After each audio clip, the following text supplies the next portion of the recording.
on time. It's the Doug Rising Show.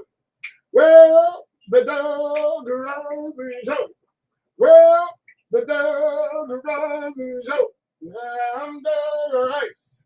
I mean, I want horns. French horns, the trumpets, the tubas, drums, and I want the band to pass the fuck out. How you doing?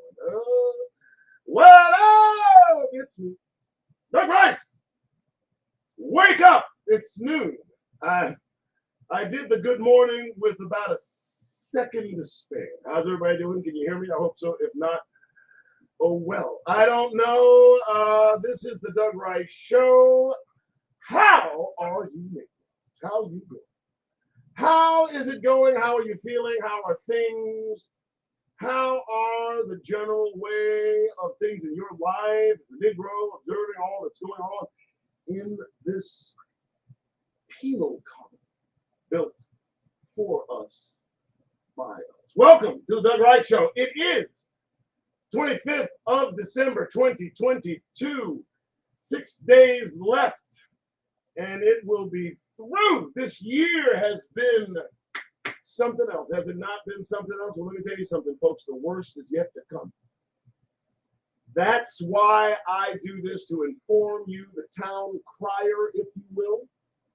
I am not ministering to you. Please, Negroes, understand this. That's not my purview.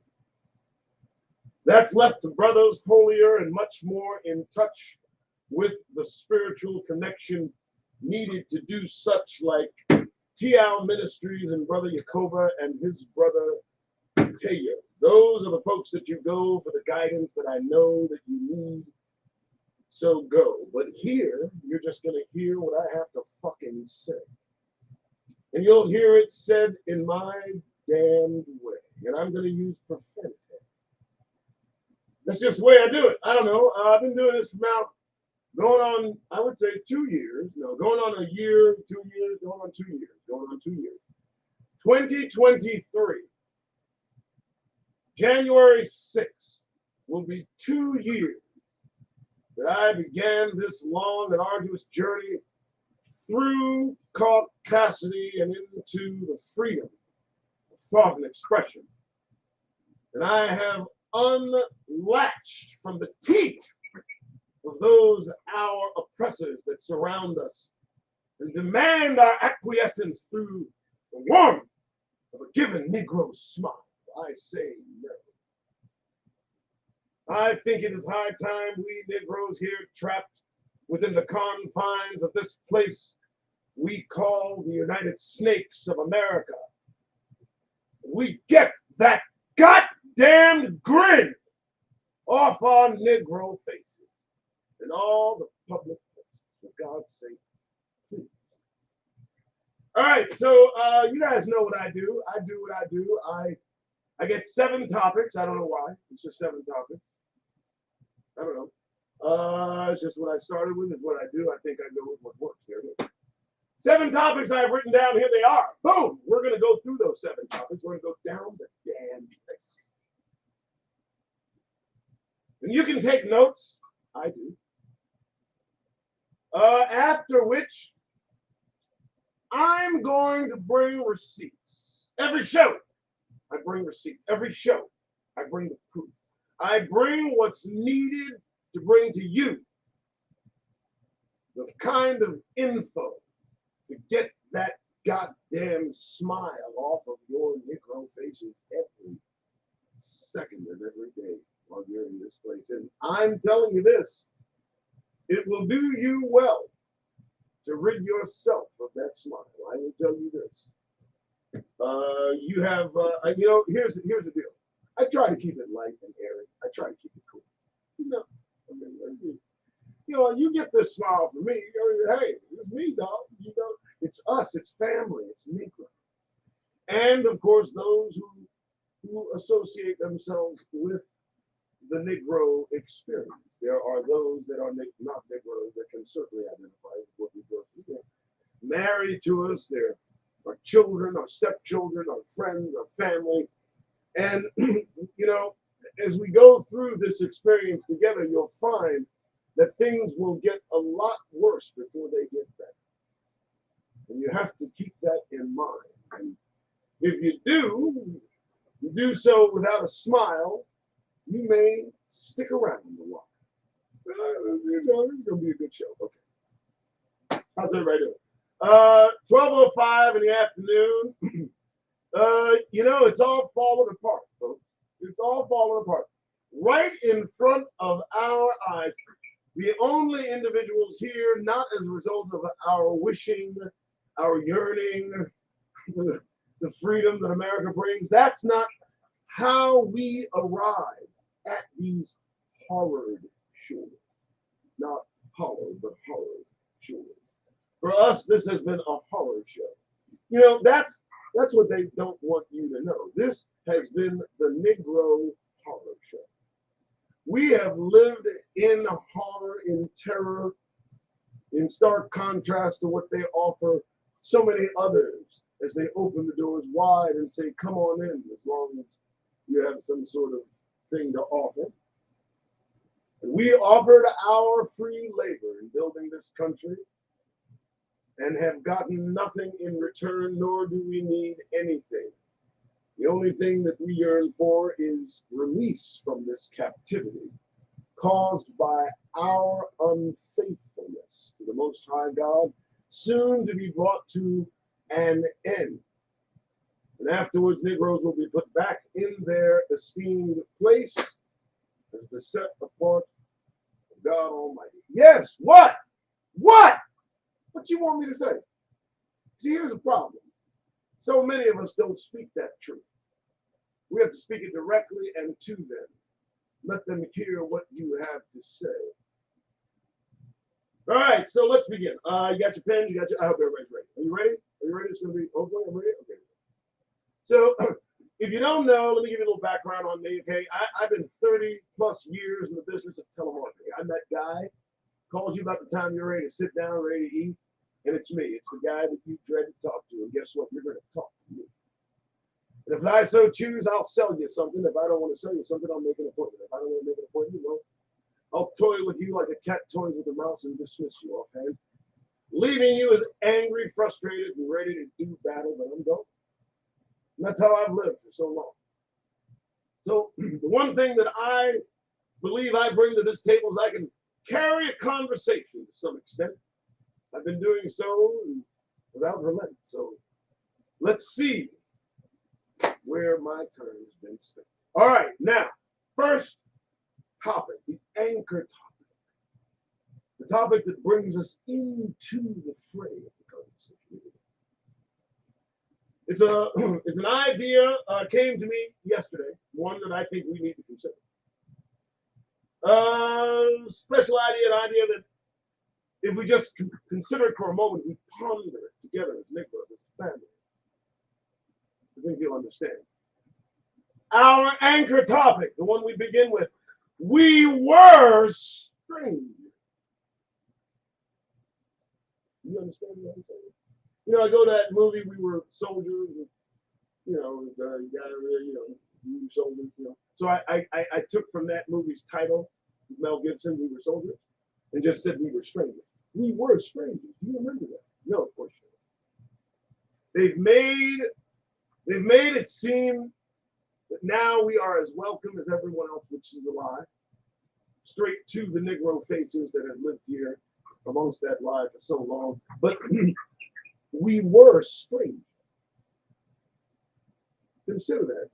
We've forgotten that we were brought here against our will. We've forgotten that this is a punishment. This is not a time for rejoicing, a time for settling in, time for making the bed in the burning house that is America. No, this is not that place. We are strangers in a strange land, brought here against our will to serve our time. You understand that? And we've forgotten. There's no claim to make here. There's no stake. There's no claim. You can't claim a piece of the property that's the United States in any serious kind of way as a Negro, because you know how we got here tells the tale, and what they think of our Negro presence in this country as it is structured outside of our seeing tells you exactly where they believe Negroes need to be. And I did it a few days ago. Flew over the country and showed you the parcels of land that they keep to themselves by the thousands of acres of a single home on the corner. It goes on for hundreds and thousands of miles across the landscape of this country, my friends. We are strangers. This is not our place. We do not belong here. The future of this place, I dare say, is not one any of us want to experience, as we are told it will be a desolate wasteland. This is a punishment. Our being here is a punishment. It is a correction. You understand, a correction. Punishment of finality means we no longer exist. We are still here in punishment. That time for exodus is soon upon us. At which point, once the punishment concludes, we will then be put back in our rightful place and position with the expectation that we do as we are expected to do as the set apart of God Almighty, as his chosen holy nation of Negroes. I mean, this is the ABC of our existence here. We were strangers. You forget that? Not, don't you understand? Don't you feel you're treated as a stranger amongst those welcome? Aren't you called to account at the behest and bequest of any individual, not a Negro, can call your existence? Why are you here? What are you doing? Some see us doing our jobs and chase us out of their neighborhoods in that sense of the protection of their complexion. And we know, because we've read it, we bring the receipts. Let's not forget it. We were strangers. We still are. I hope you understand what's going on, what's happening. Now, listen, folks, there are Negroes who have turned themselves into black people, African Americans.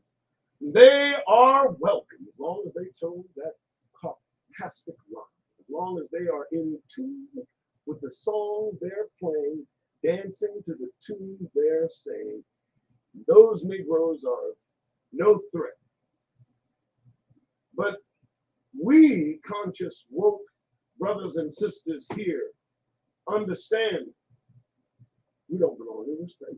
Look for the exits, for God's sake, folks. Don't let it slip your mental, our origin. Think of it. Think of someone taking you from the home you live in now.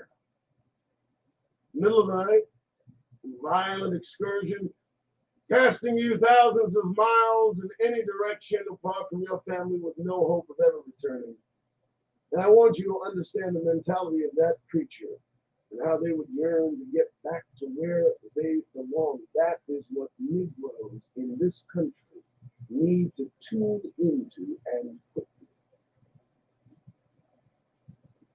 So, there's the opening. All right, I hope everybody's doing well. Okay, I hope everybody understands. 12:14 in the morning.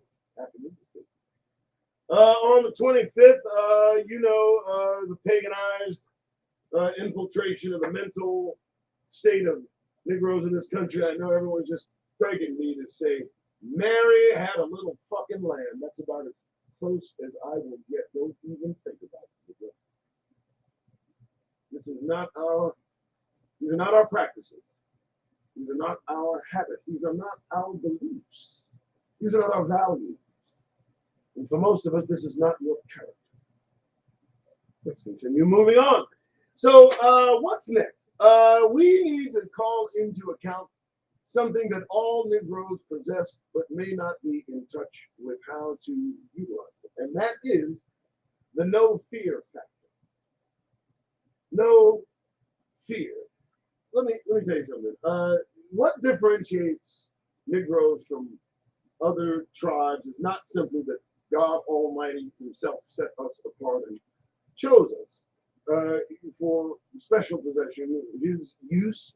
It's not a badge of honor to be worn and thrown in the faces of those around you. It is a responsibility that Negroes will find is extremely heavy and serious in nature. But the no fear factor, I consider that the Negro secret weapon. The only weapon that we have. Go with me on this. I need you to consider this, folks. They are arming themselves to the teeth. I've said it before. 200 million guns in 2010 to 400 million guns in 2020. That's a 10-year span that doubled the amount of firearms in the hands of nervous Americans. And what do Negroes have? They have a disarmament that's been put upon them through years of being here, made to be as powerless as possible in the eyes of Caucasity, because the threat of retribution and vengeance is always rolling around the weaker minds of those who claim to be superior. But I digress. The no fear factor is vital for the survival of Negroes everywhere. Let me tell you why. I believe that fear is what they feed upon. The reflective nature of creation being what it is, those demonic, unseen spirits, they too feed on the fear of human beings. And so these individuals feed on their own fear to the extent that it causes them the need to lash out and exact vengeance on an imagined enemy that they've created.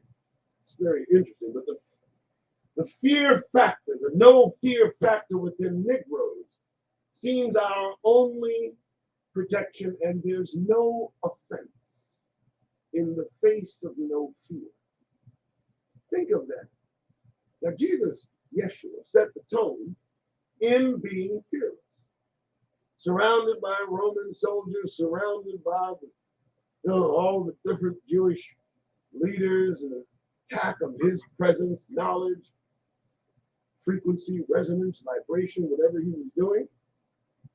And the lack of fear and not being taken into custody, showing a fearlessness yet a righteous anger when put upon those who want to money change in his father's home. And I will tell you, can you imagine him tearing that place up fearlessly? I don't think that these individuals who feed on fear can look upon fearlessness and accomplish much. And that moment is the moment that we need. That stalled in their reaction is all we need for the Most High to come in, swoop in, and come to the rescue of Negroes, as he's promised to do. So the no fear factor, again, vital for Negro survival. You're going to see things that will challenge your very existence. You understand that? Do you not understand that beneath us is an awaiting world ready to seize your heart if you're not in control of your fear? Yes, it speaks of it in the Bible, but I don't want to digress. Next! Okay. 12:19. You know, the trainer, who is not with me today because I let her have Christmas Day off, I know, only because she may, with her family, you know, have that day set aside for something, and I don't want to even have the conversation. And so I thought it best, perhaps, to let her have, if she, you know, is subject to that kind of pain and torture. I am not. I don't allow any of that to surround me. And so I'm here with my wife, who also does not celebrate this day. So she set up some stuff for me. I'm going to go ahead and try this. Let me try it out here. I think it works. Yeah. Boom. The patron, the fundraiser. She did this. Thank you for tuning in to the Doug Rice Show. Hit the like button, share, subscribe. Hit the notification bell. Hit the notification bell, please. I forget to say all that. She was so kind to set this up. So thank you so much, Katrina. And next, the patron stuff, all the giving and the support and the help me out. And yeah, that too, if you guys are so inclined. I am not supported by donations. That I can say, and I say it with some degree of assurance. I don't want to be in a position where this is something I depend on for a living as of yet.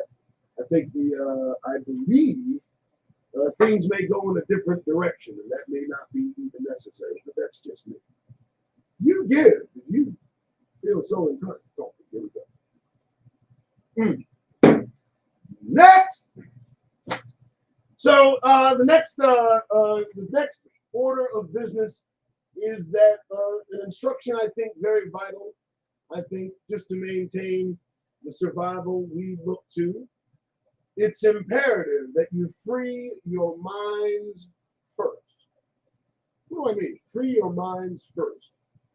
We have been here over 400 years collectively as a society, Negroes, programmed beyond a completeness known to Microsoft. Dear God, they have us worshiping whiteness in every direction. In the media, in the movies, everywhere you look, in print and advertising. I mean, there's nothing that doesn't tell us that they're fantastic, right? Well, before you even consider the second Exodus close at hand, before you even think about taking the first step toward leaving, your mind's got to go first. You must have left all of this worldly nonsense behind. You have to drop it where you stand. And every time it forces itself upon your psyche, recognize it for what it is and shoo it away. Release it immediately. You know, they're always offering the way of the world from every direction.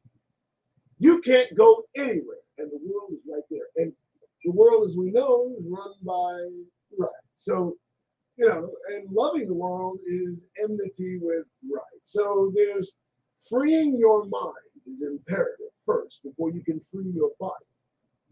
I would say that before the Creator shows up to usher us out of this place, many of us will have long since ready to go. That's how we've got to be. That's, I believe, the frame with which we must sit before the Creator says that's it. You know what I mean? And then the rejection of it all is what is the practice, the rejection. But turn your back on it. They offer you every worldly circumstance and call it good. You need to reject those worldly circumstances and call yourself righteous. Pure, plain, and simple. Are you going to look absolutely batshit crazy? Yes. But remember, the world hates you. It hated Yeshua first. Yeshua. Jesus. So, free your mind. Begin your mental exodus first. Begin the mental exodus. When you see it, you got to reject it. You're looking at, you're trying to relax. You're looking at something. I stick to documentaries now.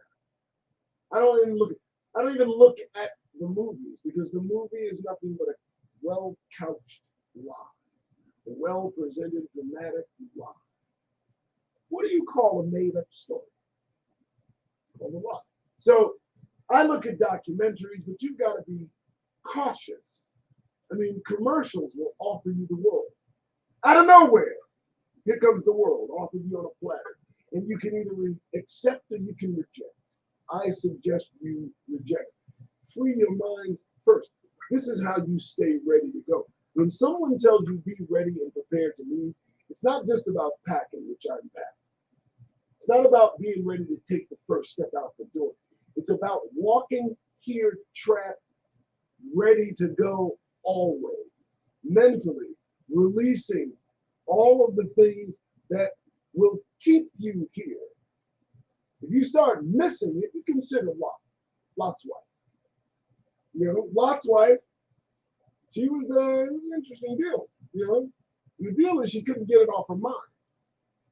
That's the deal. She couldn't get it off her mind. The reason Lot's wife looked back, she couldn't get it off her mind. She didn't free her mind first. You got to remember every step out of Sodom and Gomorrah was a step toward away from the life you live. And looking back betrays that your mind's not released first. So free your minds first, Negroes. Be ready to go. Be ready to go. Next, okay. Doug Rice, that's me, Doug Rice. I'm just talking, right? That's why you're looking. It's a lot of folks here I see. I don't look at the chat. I don't know what may or may not be going on. I hope you can hear me. I don't know what to tell you. I'm still going to do this shit. You know, why do I do this? Why do I get in front of God knows the minor, minuscule amount of people that see me when I do? Why do I do anything? Because we're required to do this. You see, it's almost interwoven into what they call the Lord's Prayer, right? One or two changed words, maybe one, and you got the message. Our Father who art in heaven, hallowed be thy name. His kingdom is coming. That's it. Just, you know, his kingdom is coming. Thy kingdom come. We want your kid. That's sweet. Hey, his kingdom. So our Father who art in heaven, hallowed be his name. His kingdom is coming. You might want to pay attention. That's why I do this. And I do this to the hearing of my Negro family first. And to all others who sense what I have sensed to be truth without doubt, just taking everything into account, all of the things that are happening that they're not reporting around this planet tells me a happening is most certain to come. And the only happening that's beyond the happenings of man is that the kingdom of God will arrive. And then what they gonna do? Next, okay. You know, most of us don't do this. Most of us don't do this. The calculation. The calculation, man. Calculation is something. What we're gonna do is, in estimating our Negro future, where do we arrive in this place? Do we stay alive? Estimating our Negro future. Now listen, walk with me on this, all right? Let's just say that we all stay, that we don't collectively go away. Without any movement, no exodus, just us here. What is their intent for us ultimately? What plans do you think they have for Negro, specifically those of us that are irreversibly woke? I'm not going anywhere. I'm not going back to sleep. So, estimating our Negro future here, it only gives one answer. They wish to destroy woke Negroes. And by woke Negroes, I mean the people, not the idea. You understand? So we have to leave. If we stay, it's their only play. You understand? This isn't a subtlety that they're in demand. They are literally crying out into the streets about CRT, about all they call that's diversity, the wokeness where some say Florida, they go to die, but you gotta understand they want this country wide. So think of how they reacted to Kyrie and Kanye. Think of that, and how it dissipated and went away. They cannot have those moments of wokeness come to the fray. They can't have that. They can't have that. So in estimating our Negro future, it's my understanding that they intend evil. That they are intending an evil to be put upon Negroes trapped within the confines of this place. It's just another reason for the second Exodus to come upon us. If we don't leave, they'll try to kill us all, either mentally, I don't know, genetically, or physically. And they're prepared to do all three. So just calculate, estimate, understand where you are. This is not a safe place for us. It becomes less and less safe to be in this country with the right-wing white nationalism growing at its very center, in full view, being reported by mainstream media. They cry out that the number one threat is domestic terrorism rooted in white nationalism, and they all look and point as they did in Nazi Germany until Kristallnacht. If you don't see the parallels of what may happen, what is sure to happen, estimate our Negro future in this place and pack your gear. We're out of here. All right, next. Don't listen. This is for your hearing. You do for your doing. This is something you hear. That's all. Okay, let's talk. Yeah, okay. That's right. 12:31 in the afternoon on the 25th of December. Just another goddamn day. There's nothing spectacular about this fucking day. I need you to understand. It's what, just because they said so, I'll be goddamn. What? No. Because they said so. We need to examine that shit. The practices, the beliefs, all the shit that we do in homage, obedience to the system. I get you out of your mind. Nobody tells me what days are holy except God himself. Nobody does that. It's ridiculous. Go away. Anyway, so ask yourself this though. What are you preparing to do? As a Negro here, what are you preparing to do? See, you got two choices, stay or go. You got two choices, contentment or just, irritant, if you will. You got two choices, acceptance or denial. So what are you preparing to do? Every single individual, I've not talked to a single Negro that's not preparing to do something. It's very interesting. So many are preparing to fight. They're arming themselves. They're stocking up. They're preparing to stay. So many have talked to me about the blood and treasure that their families have lost in the grounds of this place that they want to call home so badly as those who have stolen it demand otherwise. So what are you preparing to do? You are either preparing to stay for more of this kind of treatment, the marginalization, the mitigation. If that's your path, well, I don't want to laugh, but for goodness sake, what are you preparing to do if you're not preparing to get the hell out of here? We should have been preparing from our very first breath. Our kin should have been telling us to prepare to leave.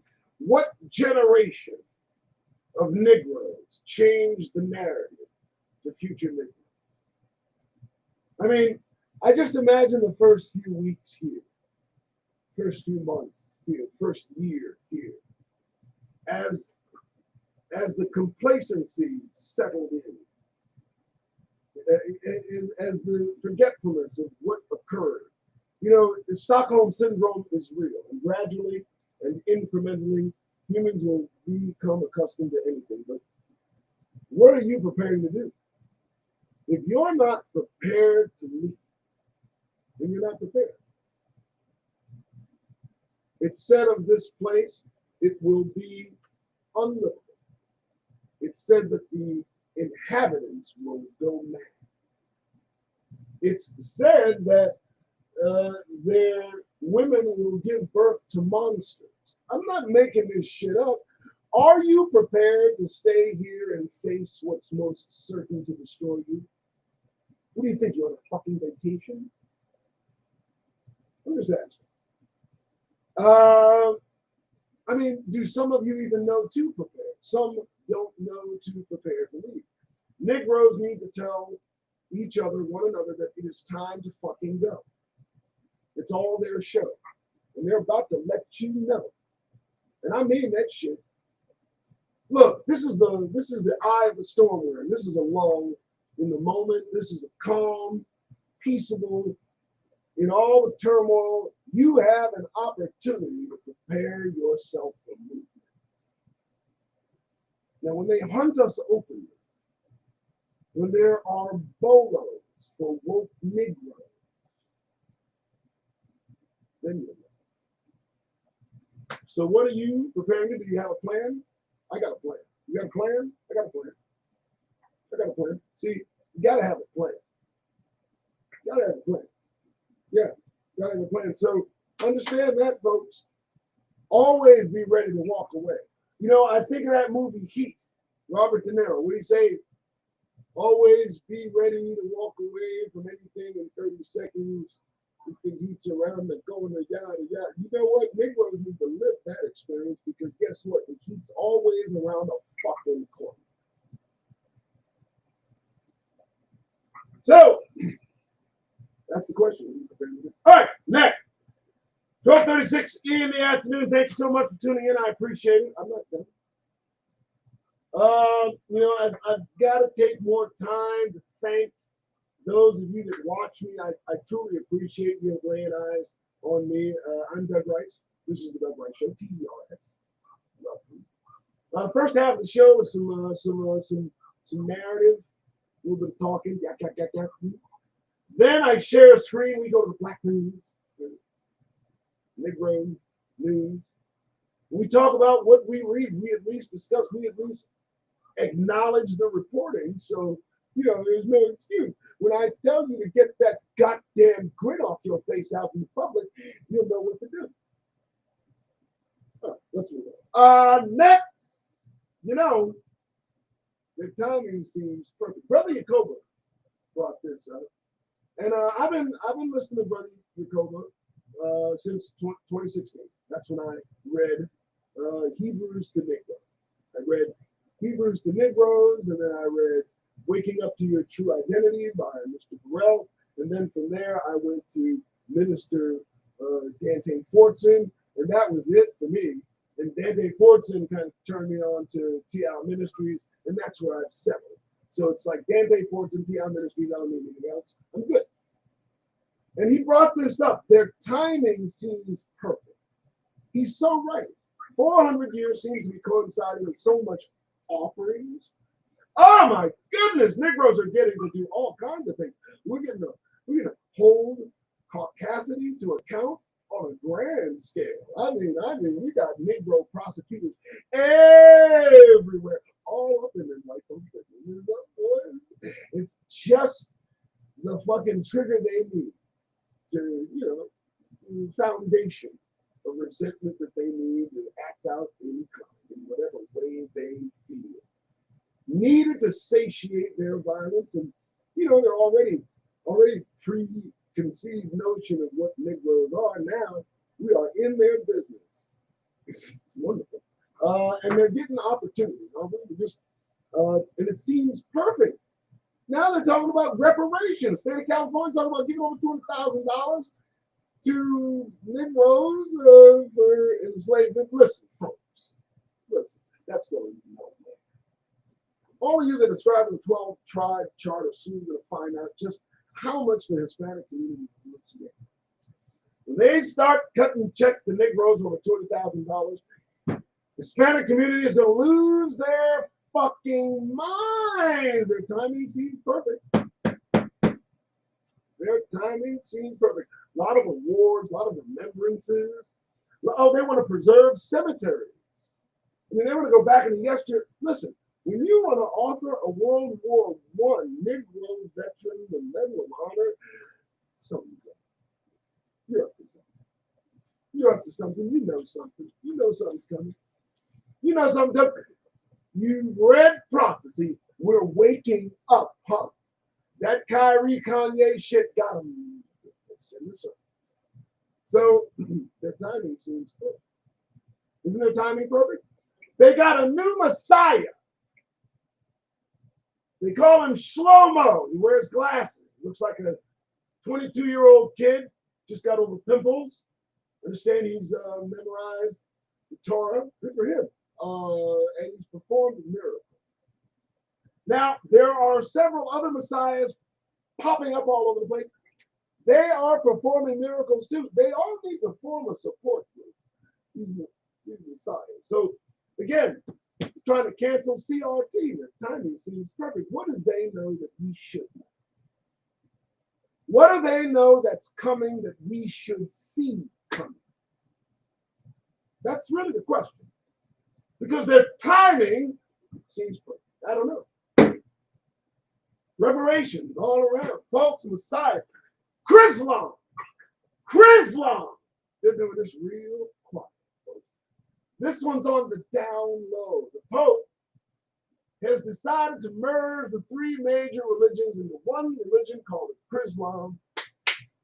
Nice little package is built in three edifices to this horrendous idea. And, they're going to, they're spending the cash, right? So they're going to expect everybody to get money, right? Their timing seems perfect. 400 years done.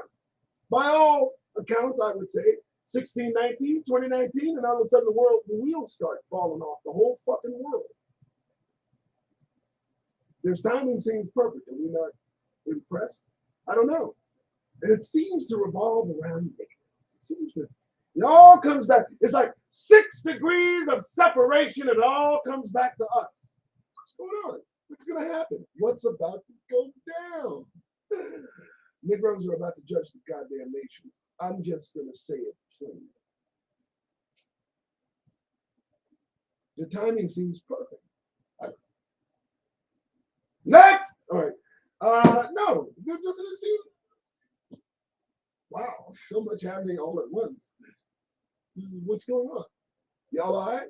Y'all need a hug or something? I know you do. You will.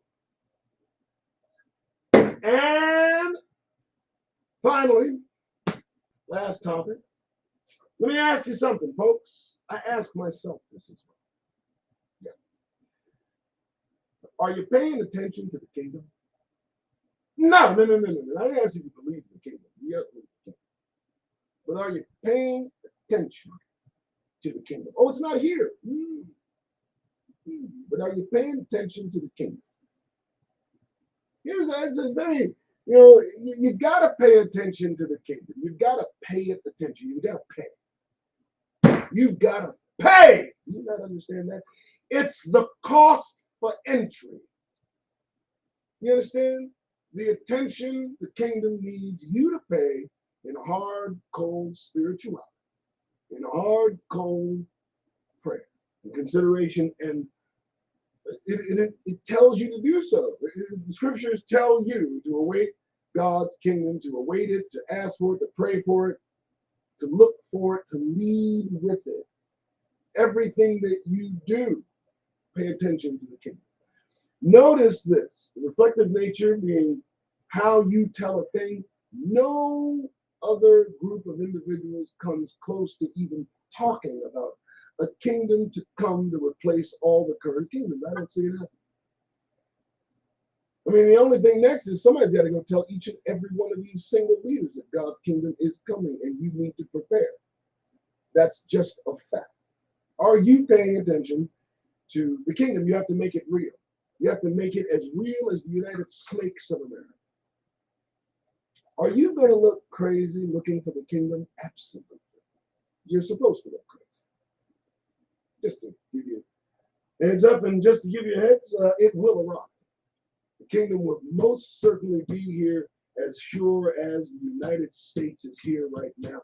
And that's how firmly you have to believe in God's kingdom. Because it's coming. That's it. All right, 7 topics. Boom. We're good there. Bam. I'm not going to throw this anymore. I'll throw it every time. Again, thank you for showing up. Thanks for being here. I hope it was all interesting. I hope it was all worth it. I hope you look. I hope you share. I hope you give. But I do appreciate your being here. This is the Doug Rice Show. And we have 2 parts to the show. First, you've just experienced the narrative of 7 topics I've chosen. Next, we're going to bring receipts. The whole ideation of this is this. January 6, 2021, I came up with the idea that Negroes need to get that goddamn off. And then I realized there's so much to ask. You're so used to being accommodated. Give it that warm Negro smile. Giving away free. It's valuable. I mean, you got to look at the entertainers. They pay millions upon millions of dollars to make them feel.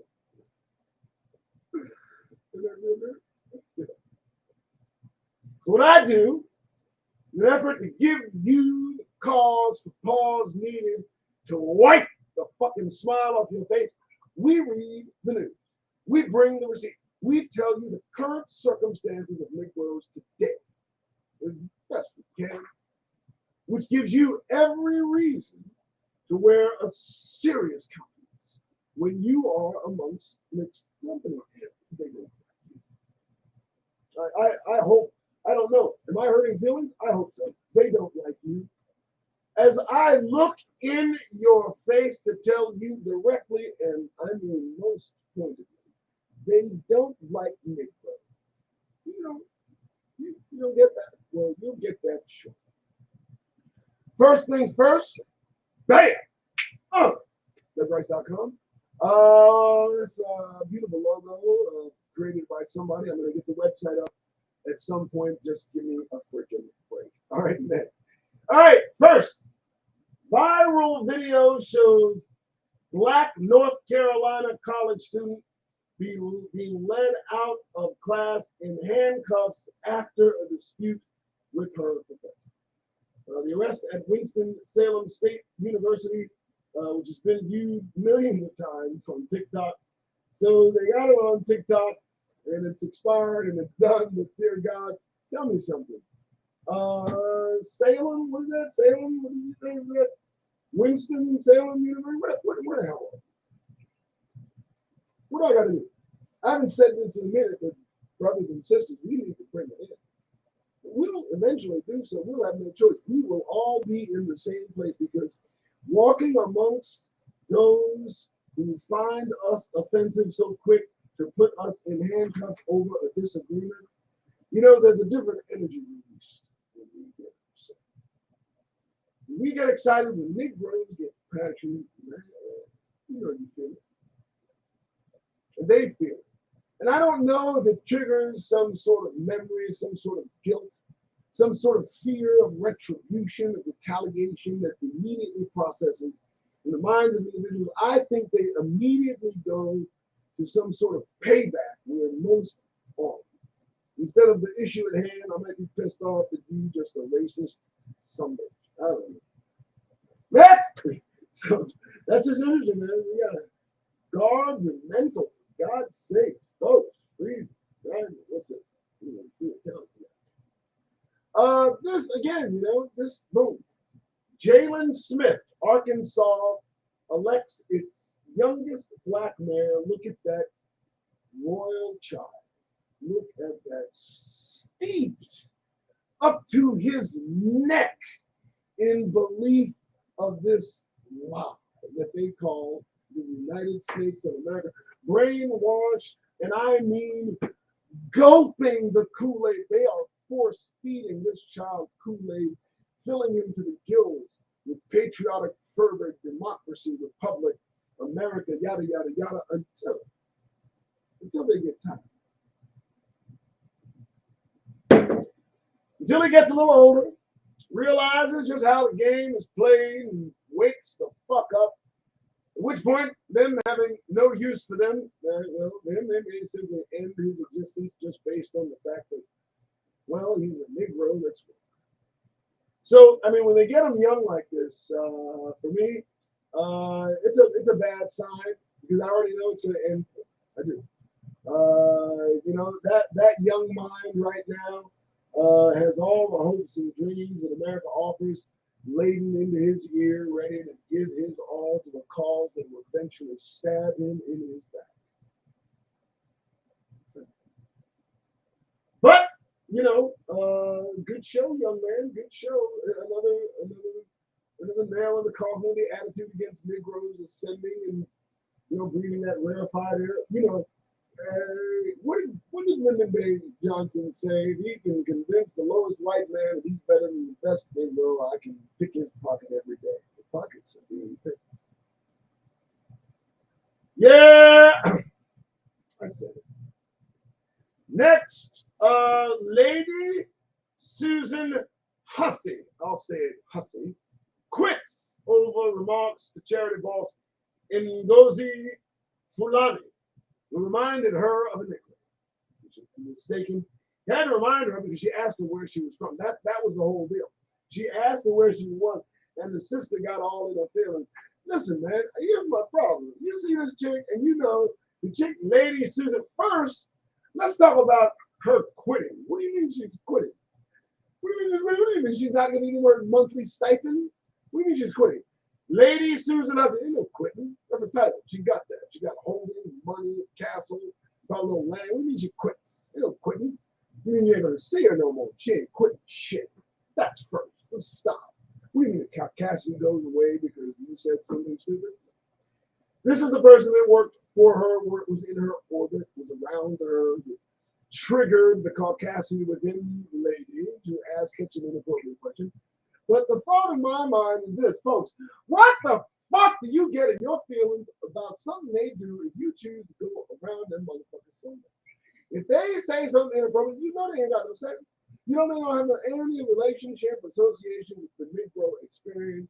You seem foreign to them, and they are explorers. They seem to roam, nomadic-like, with no place to call their own. I'm not talking about any specific thing, but damn, that seems to have a kinship with a little-known story involving the sons of Adam and Eve. I just don't understand it. What did you expect? You mad because she asked you where you from? You got your feelings. You reported that she's quit. You know what I mean? And she was just being her baby. There's no correction involved. You understand? She quit. She will see the next black person and ask him where they're from. She'll have absolutely no proclivity toward correcting a course of action and thought or way of thinking. You made her quit. Now she ain't got to work. Believe me, she's getting good goddamn severance. It's just amazing. You're going to go, we had one a while back. She decided to work in the Confederacy presidential building and complain because of the racial discrimination. Have you lost your neighborhood? Next! All right. Here we go. Here we go. Okay. I didn't see that one. How did I get that up there? This is an interesting. Who wrote this? Black Americans' anti-Semitism problem. Now, I shared this on my social media. What's left of it? This image here. What is that? What is it? Come on, what are you doing? So the person that wrote this, their name, very easily to identify, Charles Feen Lehman. So he doesn't have a fight. He doesn't have a stake in this fight, right? Right? He's not biased. And the imagery, right? Okay, because we all know it was black people that committed the Holocaust, the atrocities of World War II. We know that that's where the threat comes from, right? I mean, and at the same time, it's Jews that black folks are traveling 200 miles to synagogues no, they're not. So this imagery is like and then he's in the Washington Free Beacon. He said to have the two names he starts with, Kanye West endorsing Hitler, Kyrie Irving inviting followers to watch a documentary on how blacks are the true Jews. Anti-Semitism from prominent black figures has been in the news. Boom. And that's as much as they say it. That's it. But he doesn't push back. If you notice, he doesn't say blacks are saying that they are the true Jews, which they are not, which everyone knows they're not. They don't say that. They just say that the statement in itself is anti-Semitic. But they don't say You know, they keep saying, black people keep saying that they're the true youth. Everyone knows they're not. It's ridiculous assertion. Ridiculous. No, they just say, you know, they say that they're the true youth. What an anti-Semitic statement. What's that? Still grinning? Let's see what they think of you. That's the thing. That's the key. You walk about this place and you just put aside your origins, how you got here. All of us have done it. They've trained us to do it. They don't want you to think about how you arrived here.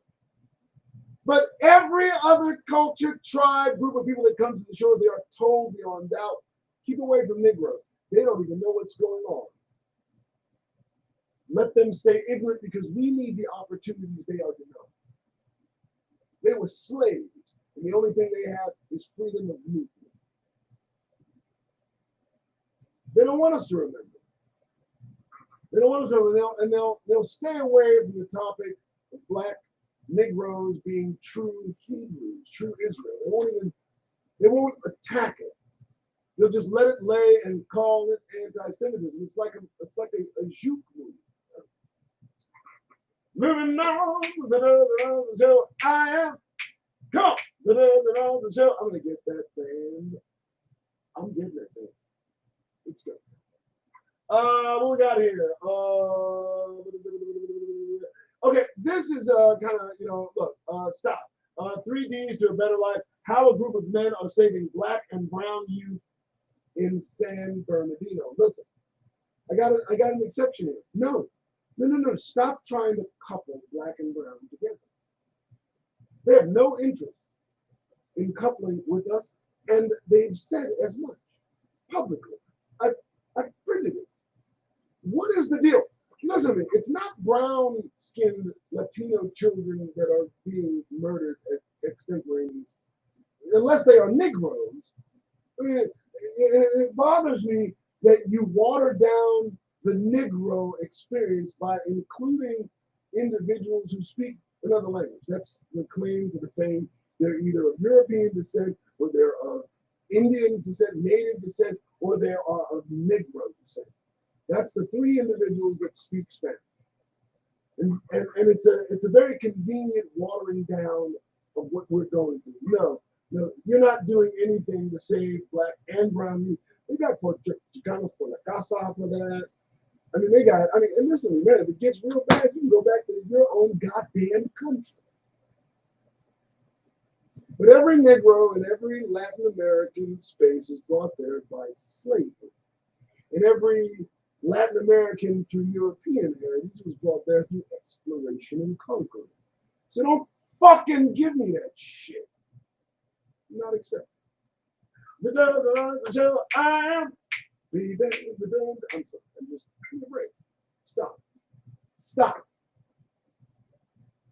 All right. What is this? Black atheists. Black atheist leaders quit black non-believers over alleged misconduct by the president. Well, you know what I gotta tell you? Who the fuck cares? Who the fuck cares?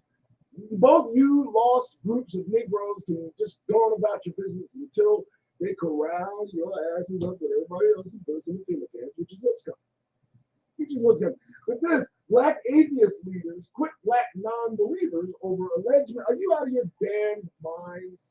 We're going to correct that in short order. You'll believe in God instantly. I promise. Next. It's an oxymoron. There's no such thing as a black atheist.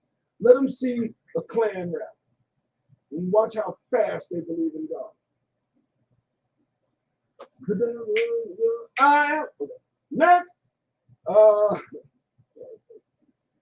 Justice Connection wants to make black attorneys more accessible.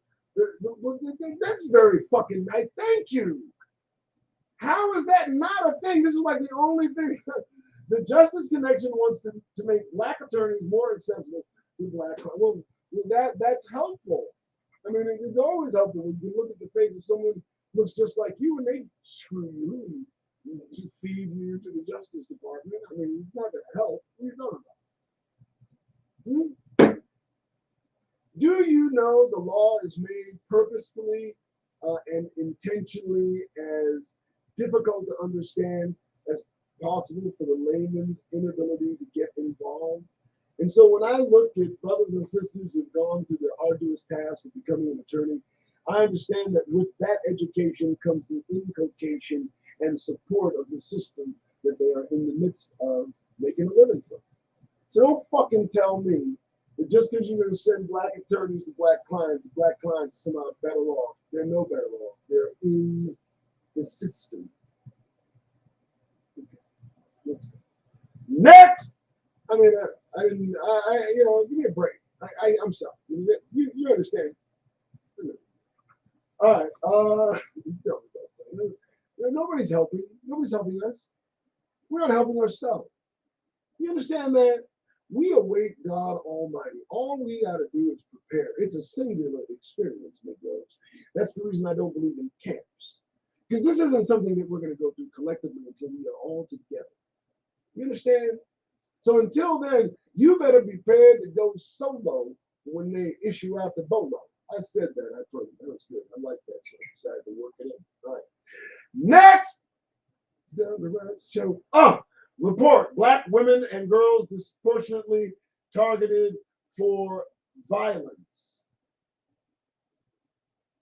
And we know this. I'm trying to figure out what is the purpose of this report. Black girls and women, they're targeted for African women in Minnesota almost 3 times as likely to be murdered as their white peers. And while black women make up 7% of the state population, a new report found they make up 40% of domestic violence victims in Minnesota. The domestic violence, a secretive way to somehow, lean into brothers or something. No, black women are going missing every single year. Tens of thousands of black women. It's not simply domestic violence, which in itself is an issue.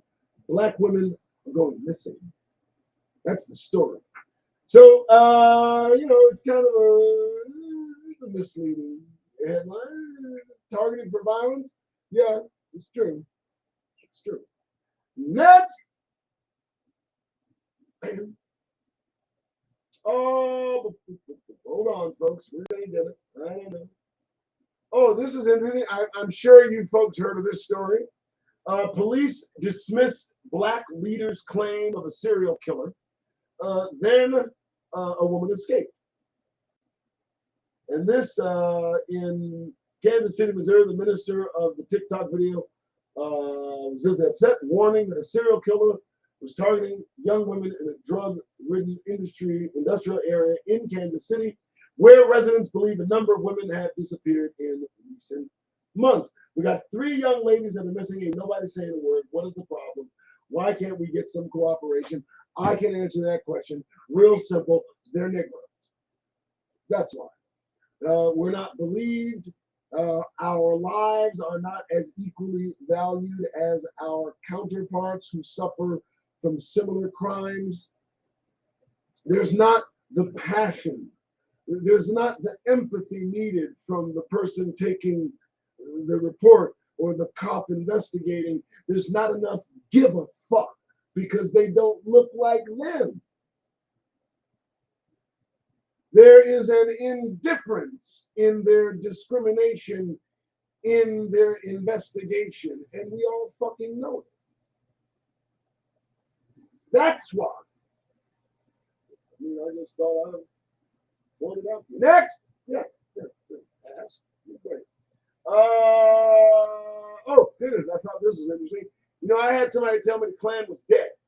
Klan's no longer alive. Klan is alive and well. Black man goes to war with top cop in former Klan town, USA. It ain't former. In 2016, he stood at the microphone in front of Tulsa in Louisiana. Room boiling over as residents urged counter. So one of the primary grievances was that Bullen had allegedly committed an act of violence. Okay. So we got a Klansman talked about a good old boy with the police. So, folks, listen, this is no joke. White supremacy is embedded into the very fabric of the United States, and it starts in law enforcement. Let's talk about it. first police were nothing more than slave catchers. When the Emancipation Proclamation occurred, a slave seen, well, that was considered somebody to investigate. But before that, they captured runaway slaves. And that system of checks and balances against the protection for white supremacy never gone away. Instead, now they call them police officers. I call them slave catchers to their very face. So I understand you got a problem with the Klan. Maybe you should thought about that before you put on the bag. All right, black mayor, Klansman to top cop. That ought to be an interesting fight. Moving on. Oh, remember what I said too, folks. Real simple math. You get a headline upon your being the first black anything, and then you get a headline when you pass it. That's what you get being the first black anything in this country.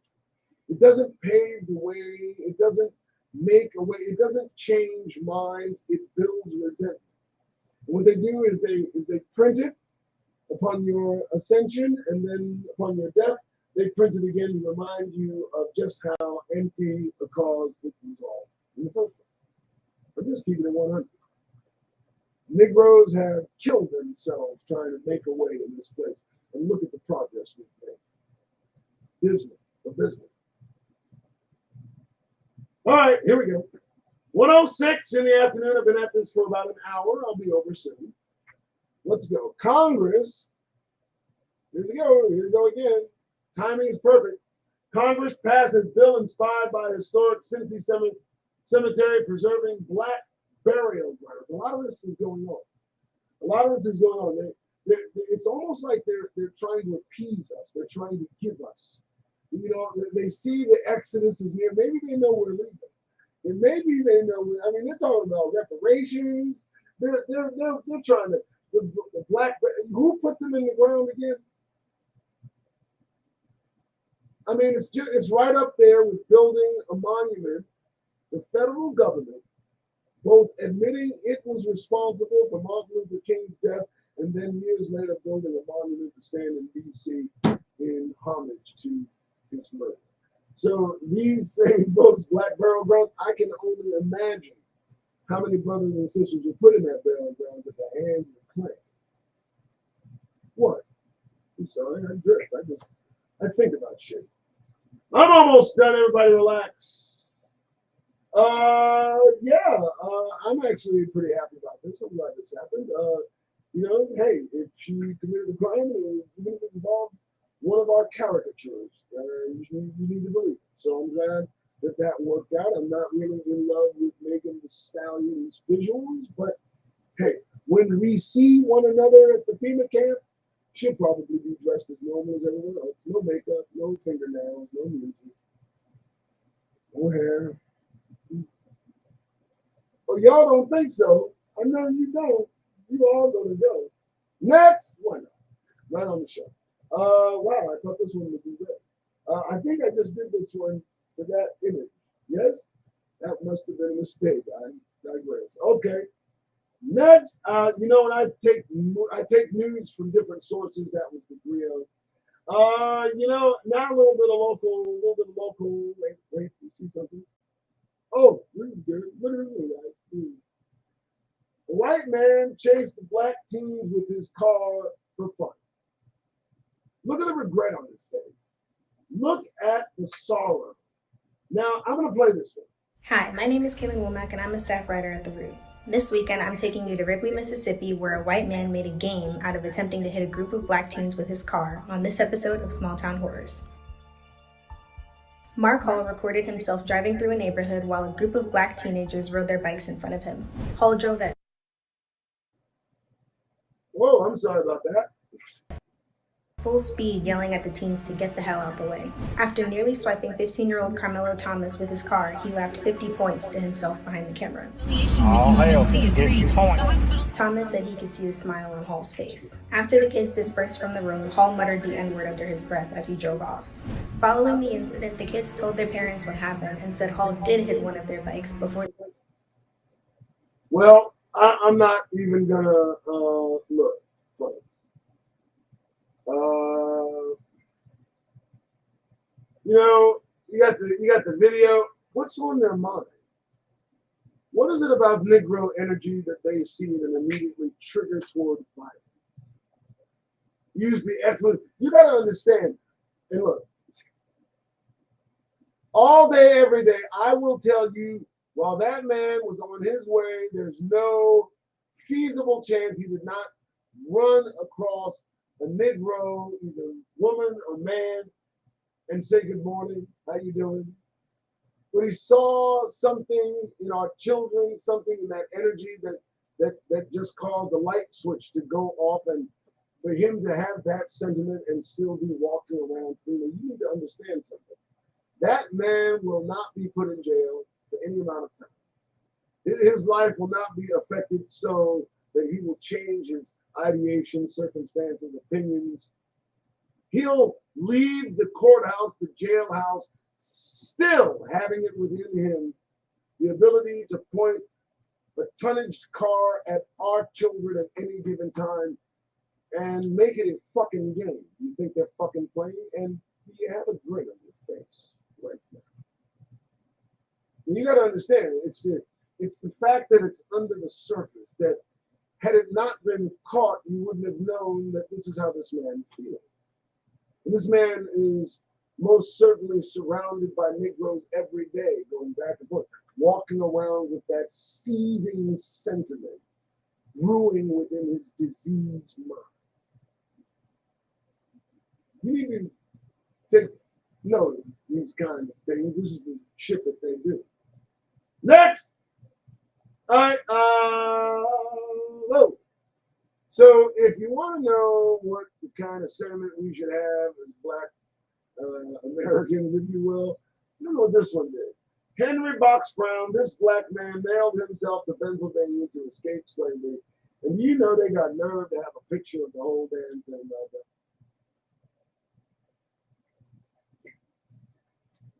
that. And you wonder why I demand you not smile. This is what was done. I'm just giving you the heads up. It wasn't a happy experience. He lived in stark terror. I'm surprised nobody smelled anything emanating from the very box itself. Yeah. Next, almost done, folks. Long show. I don't know. I just kind of like what I'm doing. This is kind of interesting, stupid. Black voters, long taken for granted, are being prioritized. Prioritized for what? They're being prioritized to be ignored later. That's it. All right. That's it, folks. That's the show. Appreciate everybody showing up. I'm going to stick to an hour or so. You guys know the deal. We're coming up at the end of this thing. The end of this thing, you know, come January, they're going to pass the torch from one group of folks to another that is in resentment and ready to do damage, ready to do some payback. The chaos is about to ensue. They want to go stark raving mad. And you're going to be in the midst of it. And some of you are going to partake in it. I can only hope that those who look at this show, Woke Negroes, know that is not the move. No. No. Do not embark on a place with our enemies, with our oppressors, with those who may be prone to point the vehicle at our child. Run them over. You don't know. Instead, I suggest that you prepare yourself mentally, visually. All you need to do is remove the grin from your Negro face and see the reaction of those that surround you. See how they receive you. See how they accept you. See how they treat you. Without a smile, there's no message of acceptance. There's no message that calms. That warm Negro smile. It's so wonderful. And when it's not there, when it's not on the face, let me tell you something. They feel real. So if you've got to go to work, and I know you do, Tuesday, well, do yourself a favor, folks. Before you decide to step out of your domicile, before you decide to leave the protecting nature of your home, surrounded by loved ones, hopefully, remember, folks, you have one move, one weapon, one protector that will stave off the capacity ready to inject itself into your mental. The only thing you can do, think back to all that we talked about today. And do yourself a favor. Get that goddamn grin off your faces. All right. We're done here. You have it.